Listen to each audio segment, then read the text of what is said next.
AP ప్రభుత్వం ప్రవేశపెట్టిన శ్రీ శక్తి పథకం కాకినాడ జిల్లాలో పూర్తిగా విజయవంతమైందని కాకినాడ జిల్లా ఆర్టీసీ అధికారి మనోహర్ తెలిపారు.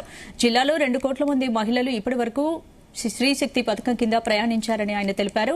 ఇక రానున్న పుష్కరాలకు ఆర్టీసీ సిద్దమైందని, భక్తులకు ఎటువంటి ఇబ్బందులు కలగకుండా బస్సులు అందుబాటులో ఉంటాయన్నారు. జిల్లాకు 50 ఎలక్ట్రిక్ బస్సులు రానున్నాయని చెబుతున్న ఆర్టీసీ అధికారి మనోహర్తో మా ప్రతినిధి సాంబశివరావు ఫేస్ టు ఫేస్. రాష్ట్ర వ్యాప్తంగా గత ఏడాది ఆగస్టు 15వ తేదీ నుంచి శ్రీశక్తి మహిళలకు ఉచిత బస్సు ప్రయాణం ప్రారంభమైంది. రేపు ఆగస్టు 15కి 1 ఇయర్ పూర్తి చేసిన సందర్భంగా రాష్ట్రంలోనే చైతన్యవంతమైన జిల్లాగా పేరొందిన తూర్పుగోదావరి జిల్లా ఒకప్పుడు ఉమ్మడి తూర్పుగోదావరి కాకినాడ జిల్లాలోనూ కాకినాడ జిల్లా రవాణాధికారి మనోహర్ గారు మనతో పాటు ఉన్నారు. అసలు జిల్లాలో ఎంతమంది ప్రయాణికులు ఈ ఉచిత బస్సును వినియోగించుకున్నారు, ఎలా ఉంది, వచ్చే పుష్కరాలకు ఏం చేస్తున్నారు, దీనికి తోడు ప్రభుత్వం విద్యుత్తుకి సంబంధించి బస్సులు ఆదా చేయడంతో పాటు ఆర్టీసీని లాభాల బాటలో పెట్టేందుకు ఎలక్ట్రికల్ బస్సులు కూడా వాడుతుంది. మన జిల్లాకి 50 కేటాయించారు. ఒకసారి సార్ని అడిగి వివరాలు తెలుసుకుందాం. సార్, స్త్రీశక్తి ఎలా నడుస్తుంది సార్?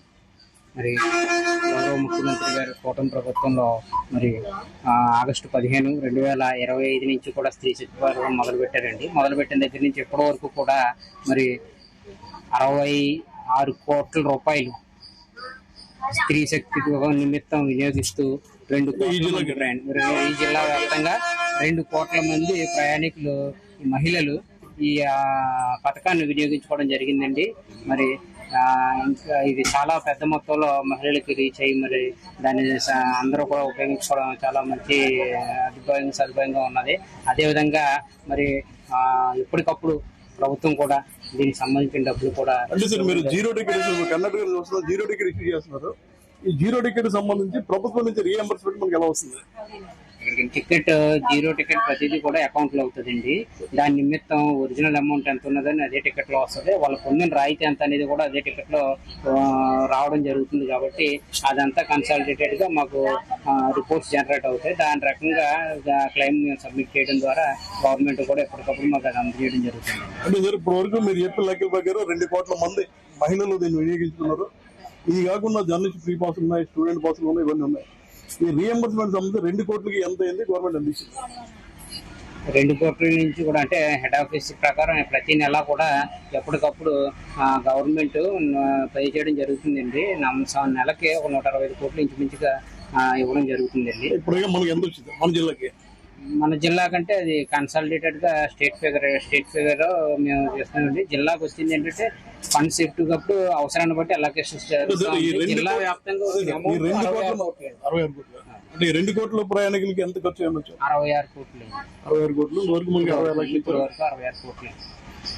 సార్, ముఖ్యంగా వచ్చే ఏడాది పుష్కరాలు వస్తే ఇప్పటి నుంచి రాష్ట్ర వ్యాప్తంగా, ముఖ్యంగా పుష్కరాలు అనగానే రాష్ట్ర వ్యాప్తంగా తెలంగాణ గోదావరి ఉన్నప్పటికీ కూడా రాజమండ్రి గోదావరి పేరు పెట్టింది. ఎక్కడి నుంచైనా రాజమండ్రి వస్తారు. అలాగే దీంతో పాటుగా మీరు గతంలో చెప్పినట్టుగా పుణ్యక్షేత్రాలు అన్నవరం, కోటిపల్లి, పిఠాపురం అలా పుణ్యక్షేత్రాలు మనం ఎలాంటి ప్లాన్ చేస్తాం? మరి రాబోయే పుష్కరాలను ఉద్దేశించి మరి ఏర్పాట్లు కూడా చేయడం జరుగుతుందండి.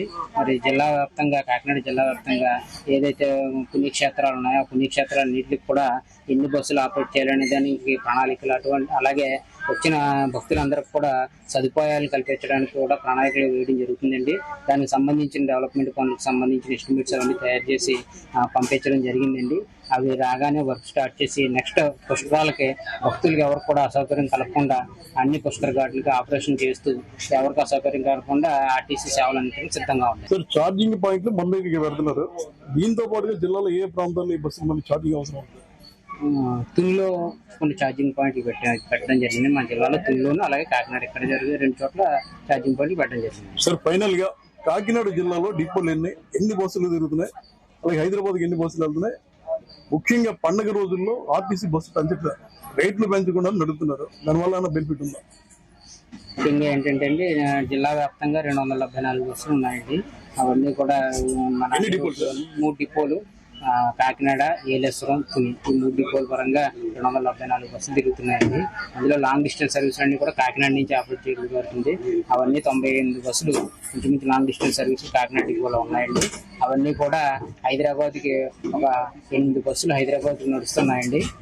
అలాగే వివిధ ప్రాంతాలకు రాయలసీమ, బెంగళూరు, ఇంటర్స్టేట్ రాయచూరు, గంగావతి ఇవన్నీ కూడా తిప్పడం జరుగుతుంది. స్త్రీ శక్తి పథకాన్ని ఎక్కువ మహిళలు ఉపయోగించడం మనం చూస్తున్నాం. కండక్టర్ జీరో టికెట్ ఇవ్వడం జరిగింది. ప్రభుత్వం కూడా ఎందుకంటే ఆర్టీసీని కూడా ప్రభుత్వం స్వాధీనం చేసుకుంది కాబట్టి ప్రభుత్వం కూడా నష్టపోకుండా ఎప్పటికప్పుడు ఆర్టీసీకి ఈ రీఎంబర్స్మెంట్ చెల్లిస్తున్నారు. దీంతో పాటుగా రాష్ట్రంలోనే అత్యధికంగా కాకినాడ జిల్లాకు 50 ఎలక్ట్రికల్ బస్సులు ఇస్తున్నారు.